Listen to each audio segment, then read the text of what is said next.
Hey everybody, I'm back again. Thanks for checking in on me once more.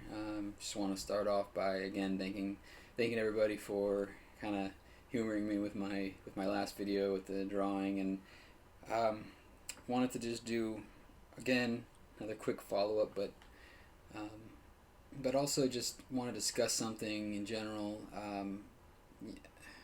One of the things with this podcast when I first started last year, the the kind of core point of it was supposed to be confronting biases, confronting um, mass generally accepted beliefs that may not necessarily be the most accurate, even though most people believe in them.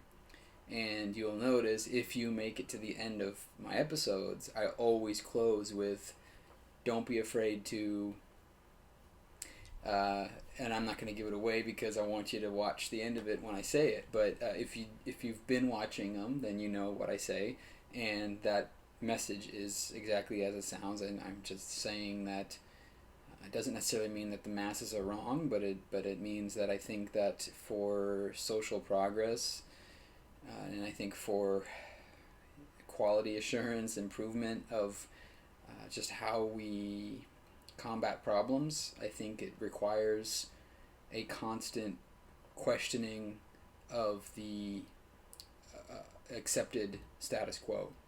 I mean, we've seen that in the past with any myriad of social issues, and it's even the inherent in science itself.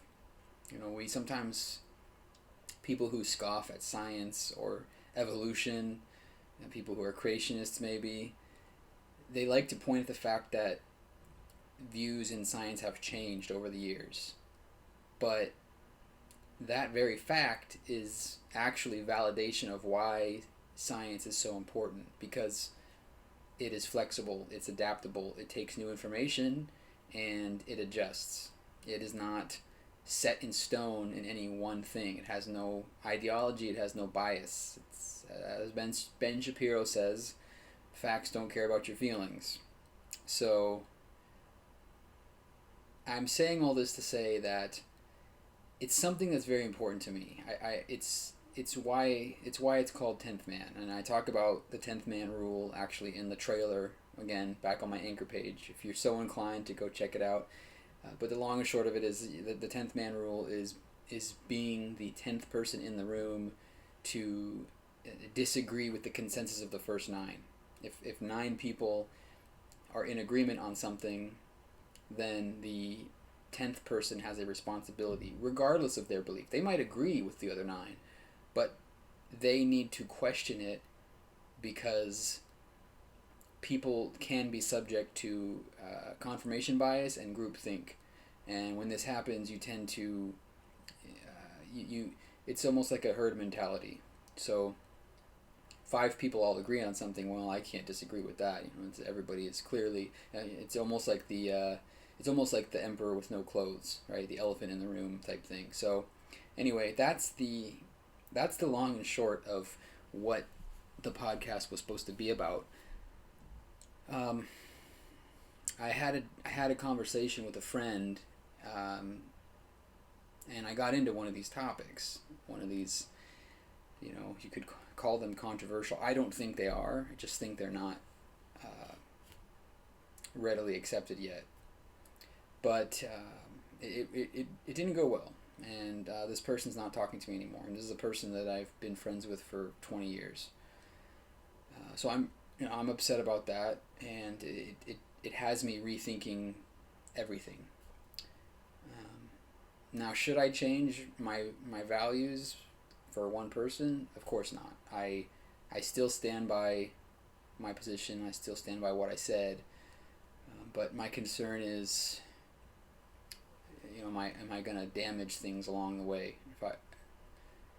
If I lose friendships over my views, then are those friendships that were worth having in the first place? It still hurts.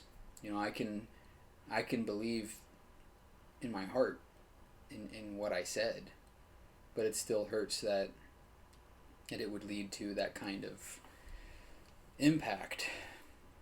So anyway, I say all this to say I'm rethinking everything with the show. I definitely don't want to stop. I like doing what I do, and especially during these times when people are isolated, it's helped me, and I've heard from some of the comments that it's helped other people too. It's just that being able to engage and have a dialogue. So I'm not really ruling anything out right now. I'm kind of at a point where I'm not entirely sure where I'm going to take things. I know I had said things about election night, so we'll see. But one thought that I did have is that with this year that I've had, that we've all had, I have really fallen off of a lot of hobbies that I was working on. The drawing for one. I had been trying to teach myself how to play guitar. I've been falling off on that. I don't read almost at all anymore. I used to read all the time. I'm doing very little reading this year.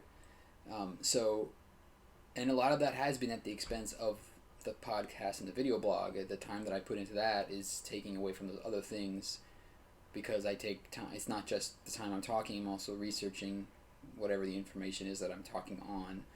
So if I were to instead incorporate the reintroduction into my life of some of these hobbies that I've kind of left behind, if I incorporate that into the video blog and into the podcast, then maybe that's an opportunity to get the best of both worlds. Still be able to continue doing something that I'm passionate about without not at the expense of other things that I'm also passionate about, but maybe just not as passionate about as the podcast. So that's kind of where I'm at, and so I'm not closing the door on anything else necessarily, but I also don't want to pin myself down in any one thing. So having said that, I did tell Frail Human, I mentioned that I would read the article, so I will do that. I'm gonna do a separate video because it's, and I kind of want to keep things sort of at least quasi categorized, in the same topic. So, and I kind of had a specific purpose for this video. I can say in general, like, the gist of the article was, and it's a point that I've made before here. Is that for progressives, and I'm not speaking for anybody that watches. I don't take anything for granted, but for me, like, I consider myself a progressive, and the DNC fell far short of anything that I would have hoped to hear as a progressive. At the same time, I am very hopeful of Donald Trump losing this November. And I do believe, from a strategic standpoint, that what happened at the DNC was effective for the goal. If the goal is to beat Donald Trump, I think it was effective. And so the point central to my article was that it's okay to be upset or dissatisfied with the handling of the DNC, with what happened, what was said, and you can still be excited about Trump losing. Like, they're not mutually exclusive. And again, my target there, much like when I talked about Joe Biden before, and in particular, like, picking Kamala Harris and how that might affect people's decisions to vote or not vote for him, my main point and target audience there being disgruntled voters, maybe disgruntled Bernie supporters like myself, or people who are kind of on the fence about voting at all. I don't want the DNC to be yet another reason for some people to decide not to vote. So that's basically what I was saying, is that you don't have to feel like you're compromising your integrity. You can be dissatisfied with the DNC and still choose to vote for Biden. So again, that was essentially what I was saying. So that all aside, I wanted to get into just a couple more arts really quick here. One of the suggestions that I had was from Feral Human, again, about the lessons. And I know I brought the lessons up before, the art lessons, and I've been kind of falling off. So the first thing I'll do is I will go over that. I went and did. I basically I jumped right back in. I mean, there might be merits to just starting the whole the whole course over again. I think there's 66 lessons, and I had done 16 of them, so it's not backtracking too much to start over. And there may be things that, being like 6 months now since I've done it, that I may be rusty on. So it might be worth revisiting that. For now, I did do the next lesson. I did lesson 17, and so lesson 17 was basically on shading, on shadows, and different types of shadow. So there's what's called highlight, which is basically the source of wherever light of a subject is, and then there is your mid-tone, and there's your core shadow. So the core shadow is going to be your cast, well, not necessarily the cast. I mean, the casting shadow is its own thing, but the shadow that overcomes the cast. It's, I can't explain it for us. It'd be easier if I show. So this is basically the result of the lesson, and what we were doing is, we were drawing cubes and cones and circles, and basically, see right here is the core shadow. So this is the darkest point. We have our light source right here. So this is the sun or the light source, and so right here is where it's going to be highlight, no shadow at all, and then right here on the side is your mid-tone, and then right here is your core shadow, and then of course you got your cast shadow here. Dimensionally wise, I mean, I'm a beginner, so some of this is not necessarily like geometrically sound, and then the other part of it too is Jason. That's the guy who runs the course. He goes fairly quick through the drawings. He's a professional, so he's explaining it and going through it, and I think that it probably would be worth going forward actually just watching him do it and not trying to draw along and then going back and then doing the drawing, because what happens is I can't keep up, and I'm trying to draw my little tree and my spheres and stuff, and he's going far ahead. I'm probably missing information. So that also might be a good idea. But what I really like about the course is very fundamental. It's very beginner oriented, and it kind of gets you back to the fundamentals or the basics, like shading. And that's one thing that I've learned in drawing, particularly in the more like real life type things, not necessarily cartoons as much, but the faces, especially, and the settings and things like that. Like the shading is huge. The contrast between light and dark and different shades of gray is such a huge part in basically bringing the essence of somebody out, like showing the essence of who somebody is. The eyes, obviously, of course, but the shading is a big part of it too. So I think even just practicing, small shapes with shading, it just kind of helps reinforce that idea. So anyway, that's lesson 17. I will continue with them, and if I decide to start over, I'll pick up from there. If I decide to just continue on, I'll just continue on that way. But I do like the idea of being able to incorporate this with my show, because now I'm not necessarily sacrificing one hobby for the other. I'm finding a way to kind of have them work together. So, and then the last thing I'll do, so that was the 17. I wanted to go over just a couple more drawings. I like I said before, I have a lot, so I don't necessarily have to never show any of them, but I could break it up so I'm not taking up too much time all at once. But I wanted to show a couple other ones that I liked. So this one right here is, if anybody remembers Terminator, the original, when Arnold Schwarzenegger goes in to fix up his eye. It's like when he had to cut out his eye. So that's basically this part. He's turning on the light. Again, this is one of my earlier drawings, so it's amateurish, but I like it. And then I also wanted to show some of the unfinished ones, because, again, I think it was Feral Human who said that I should think about going back and filling in the ones that I started, which, that's probably not a bad idea.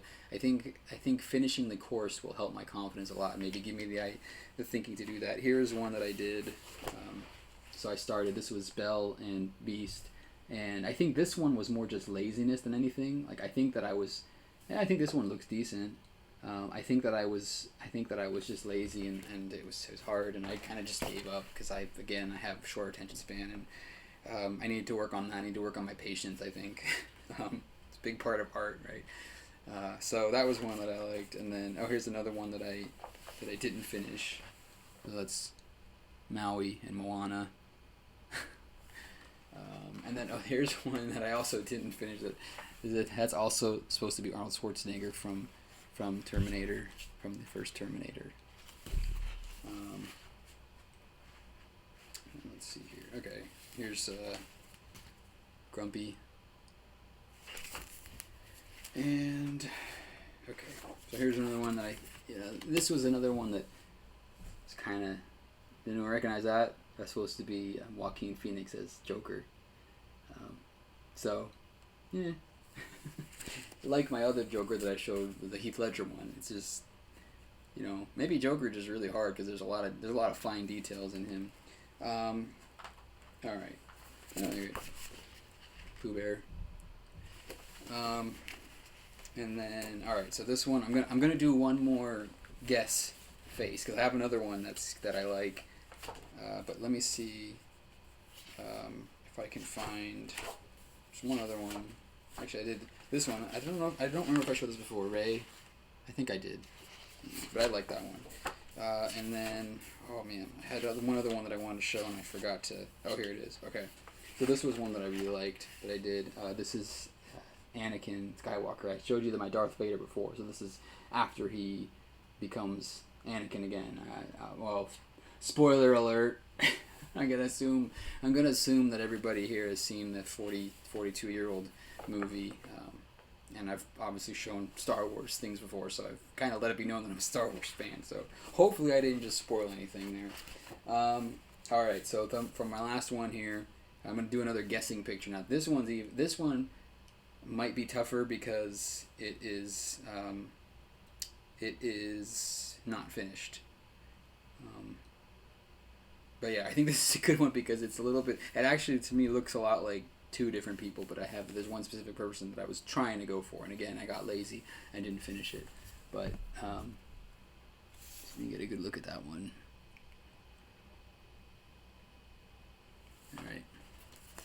So anyway, I'll go ahead and close out on there. Oh wow, again, I kind of went long again on this one. So yeah, that's kind of where I'm at with everything. Again, I'm upset about what happened with my friend, but I'm working through it. I'm working through the, like, how far do you go with your truth at the potential expense of people, and at the same time, how much of your truth do you hold back for the sake of other people? Like, where's that balance? Friendship is a two-way street, right? So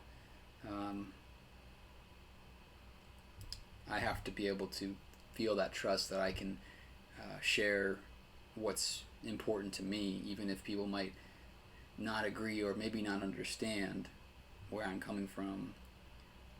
I should still feel safe if I'm with real friends. So something to think about, I guess. But like I said, I'll keep you abreast of what I'm doing with the show, and I'm not ending it, that's for sure. But I'm still working out like what it's gonna be. So anyway, let me know your guesses on that picture, and I will be talking with you all again very soon. Thanks a lot, and remember, don't be afraid to question the consensus.